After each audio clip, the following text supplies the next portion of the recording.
Let me tell you something about power. Real power doesn't scream, it doesn't throw tantrums, it doesn't manipulate, coerce, or gaslight. Real power is rooted in identity, it's rooted in purpose. It flows from someone who knows who they are. You don't need to dominate people to feel significant when you already carry the significance of your design. Now, there's a type of person in this world who doesn't understand that. They live in an illusion. They wear masks and they feed on admiration the way a parasite feeds on its host. I'm talking about the narcissist. See, a narcissist looks confident, they sound authoritative, they seem unstoppable. But it's all a front. They build a fragile empire on the approval of others. Their identity is hollow, built on likes, praise, and manipulation. And the moment you stop feeding their illusion, they begin to crack. Today, we're not just talking about narcissism, we're going to expose the 7 triggers that shatter a narcissist's ego, and I'm not telling you this so you can play games with people. I'm telling you this so you can recognize what power really looks like. Because once you know what crumbles a false identity, you understand what strengthens a real one. Trigger number 1, silence. You see, silence is not just the absence of noise. It's the presence of peace. It's the energy of self-control, and for the narcissist, it's a void they can't fill. When you stop reacting, when you stop explaining, when you stop defending yourself to someone who's already made up their mind, something shifts. Because narcissists thrive on your emotional engagement, your outrage, your confusion, your heartbreak, all of it feeds them. But silence tells them you've detached. Silence communicates that they no longer have access to your soul. And that terrifies them because control isn't about chains, it's about access. You want to hit a narcissist where it hurts. Cut the access, cut the reactions, cut the conversation. Let the silence speak for you. Trigger number 2, boundaries. A narcissist hates boundaries like darkness hates light. Why? Because boundaries say, this is who I am, this is what I allow, and you don't have permission to cross this line. See, boundaries are not walls. They are gates, they are declarations of value, and when you enforce boundaries, you remind the narcissist that they are not your source, they are not your savior, and they do not own you. Most narcissists operate on entitlement. They believe they have the right to your time, your energy, your emotions.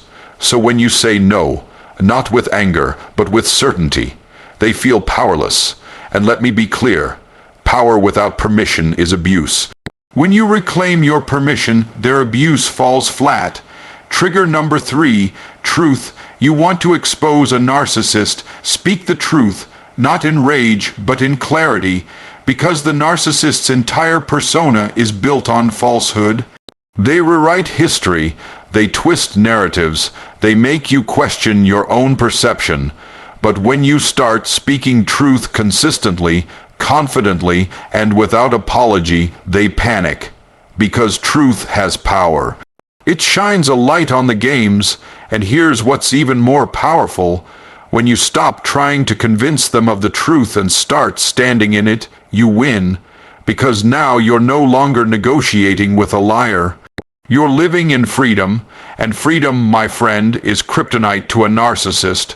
Trigger number 4, indifference. Oh, this one hits different. See, anger means you still care. Tears mean they still have access. But indifference says, you are no longer relevant in my emotional world. That's devastating for a narcissist. Why? Because their entire value system is built on impact. If they can't affect you, they feel invisible. If they can't hurt you, they feel insignificant.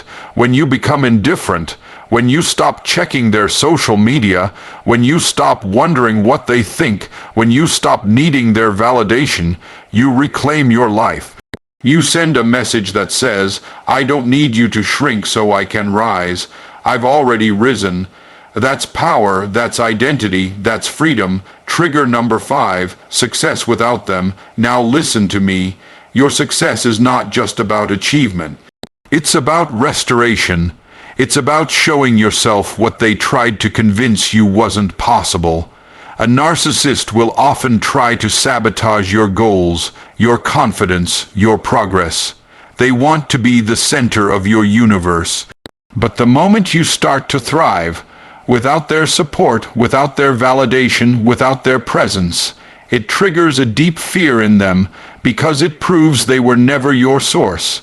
It proves they were never the reason you were valuable. It proves you were always powerful and they just tried to cover that up. So build that business, write that book, heal that heart, not to prove them wrong, but to prove yourself right, because your success isn't just personal, it's prophetic. It declares the truth of who you are, and it dismantles the lies they told you. Trigger number 6, being seen. You know what narcissists hate more than being ignored. Watching someone they tried to erase get celebrated. When you walk in a room and people recognize your value, your light, your wisdom, your presence, it drives the narcissist insane, because their entire goal was to dim you, isolate you, and make you question yourself. But when you start walking in confidence, when you speak with boldness, when you take up space unapologetically, they are forced to face the fact that their influence failed. Listen, when you stop hiding, you start healing. And when you start shining, you start shifting atmospheres.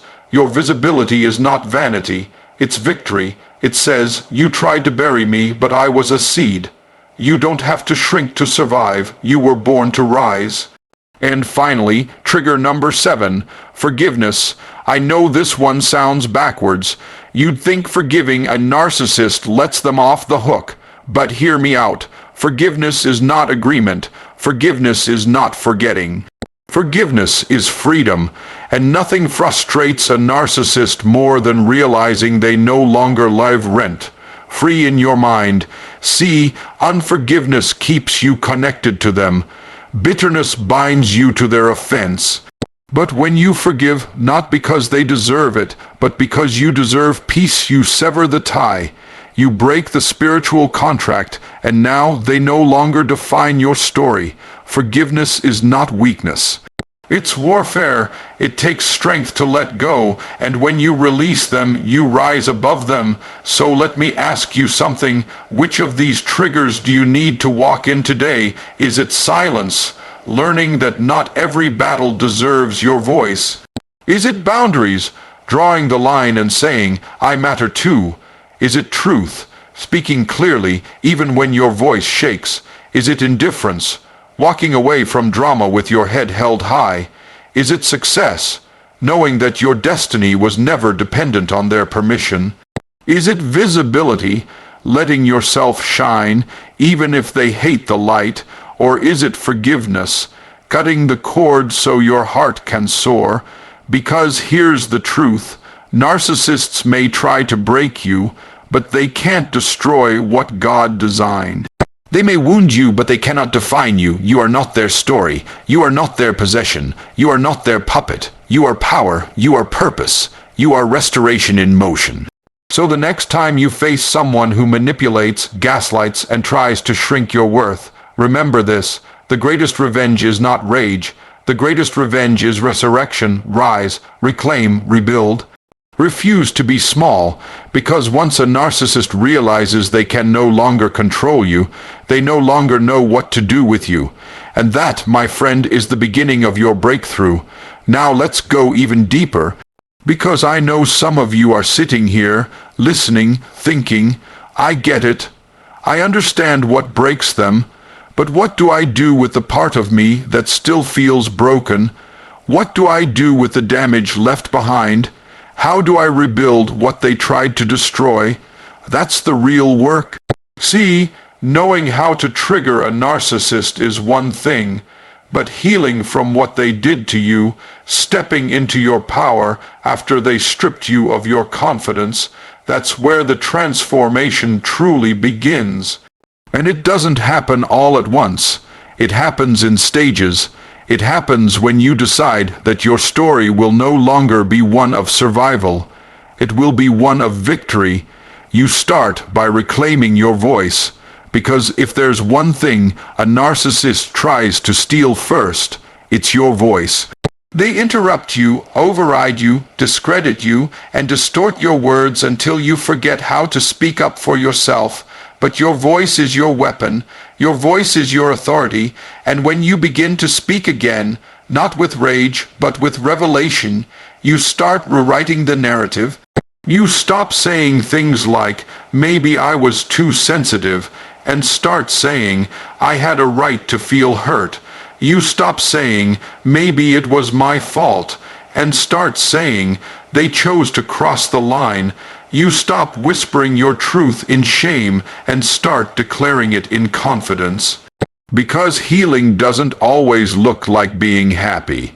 Sometimes healing is just being honest, honest with yourself, honest with your story, honest with what you went through. You reclaim your reality. See, narcissistic abuse is not just emotional, it's psychological. It makes you question what's real. You find yourself doubting your memory, your instincts, your perception. You find yourself apologizing for things you didn't do and explaining things you already explained. But part of healing is learning to trust yourself again. That inner voice, the one that sensed something was off even when your mind tried to rationalize it. That was your discernment. That was your intuition. That was your inner truth whispering, this isn't love, this is control, this isn't respect, this is exploitation. When you reclaim your reality, you stop living in their fantasy, you stop playing a role in their twisted story, and you start walking in your truth. You start creating your own vision. You start deciding what you want, how you want to be treated, and who gets access to you, because not everyone deserves access. Just because someone wants your time doesn't mean they deserve it. Just because someone apologizes doesn't mean they've changed. Just because someone gave you attention doesn't mean it was love. You start discerning. You start protecting your peace the way you protect your home. And speaking of peace, let me say this. Peace is not passive. Peace is power. It's a decision to no longer participate in dysfunction. It's a boundary that says, I choose wholeness over chaos. And sometimes the most powerful thing you can do is walk away, not because you're weak, but because you're wise. When you realize you don't have to attend every argument you're invited to, you start saving your energy for purpose. Because your energy is sacred, you cannot afford to waste it trying to change people who benefit from misunderstanding you. You cannot afford to waste it trying to convince someone of your worth when they've already decided to devalue you. You were never meant to be understood by someone who's committed to confusion. Let them go. You're not obligated to stay where your soul is shrinking. You reclaim your energy, and then you reclaim your standards. Because listen to me, what you tolerate teaches people how to treat you. If you allow manipulation, you'll attract manipulators. If you excuse disrespect, you'll invite disrespect. But the moment you raise your standards, not in arrogance, but in alignment, everything changes. People will say you've changed, and you know what you have. You've changed because you healed. You've changed because you finally realized you're worthy of respect, of consistency, of truth. You stopped settling for breadcrumbs when you were designed for abundance. And you realize that being alone is better than being abused, that solitude is not punishment, it's preparation, that the season where you feel most isolated is the season where you discover who you truly are. Because when the noise is gone, the voice becomes clear, and when the wrong people leave, the right ones can find you. You start attracting people who don't need to be impressed, because they're already inspired by your authenticity. People who don't compete with you because they want to collaborate. People who don't gaslight you because they honor your light. And when those people come, you'll know it's different. You'll feel safe. Not because it's perfect, but because it's real. But in order to receive that, you've got to forgive yourself.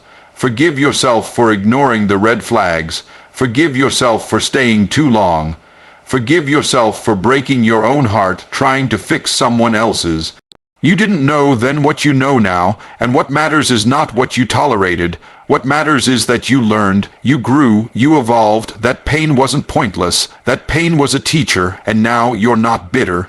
You're better, you're not angry, you're aware, you're not stuck, you're strategic, you're building something different this time, something rooted in truth, something rooted in love.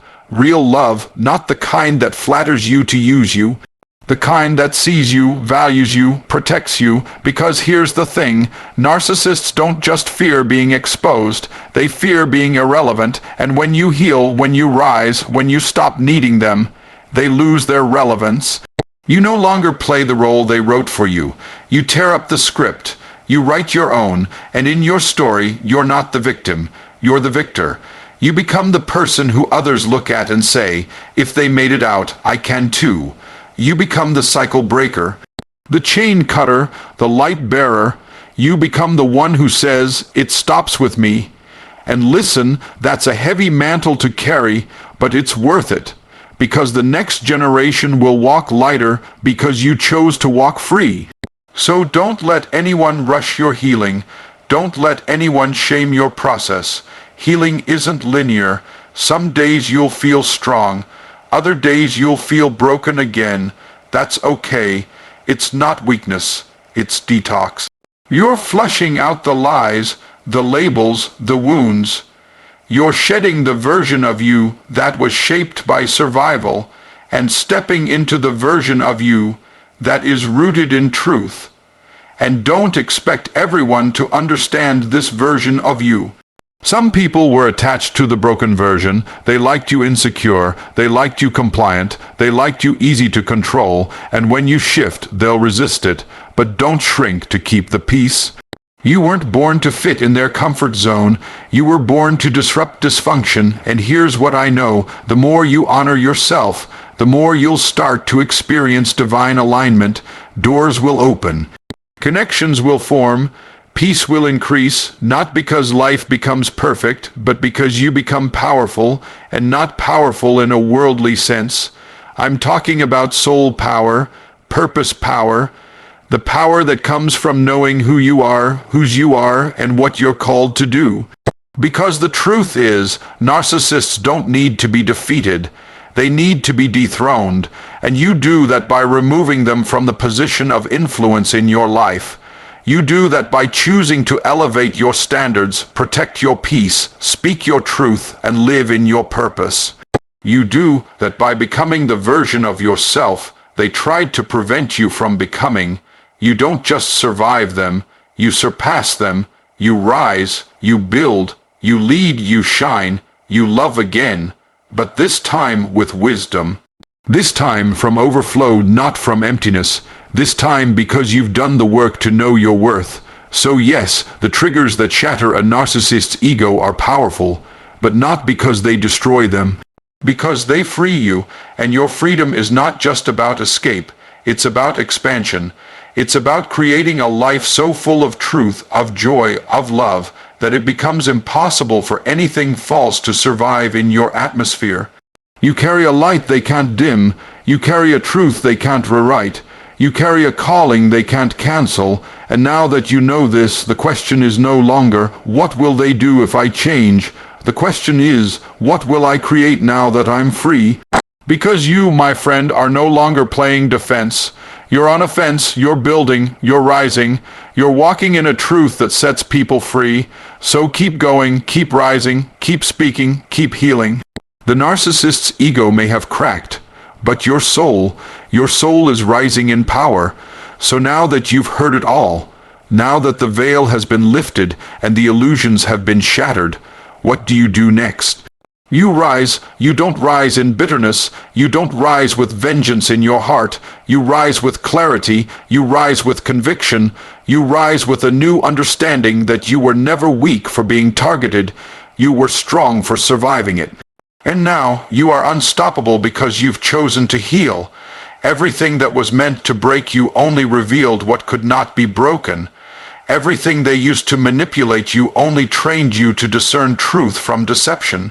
You're wiser now, you're stronger now, you're not the same person who entered that storm. You came out refined, focused, and with a deeper connection to who you truly are. Let them say what they want. Let them twist the narrative, because you no longer live in their story. You're writing your own. You are not the discard. You are the deliverance. You are not the failure. You are the freedom. You are not the echo of their voice. You are the sound of your own, and here's the final truth I'll leave you with. Your power was never in controlling them. It was in reclaiming you. You didn't need to shatter their ego to be free. You only needed to remember your worth.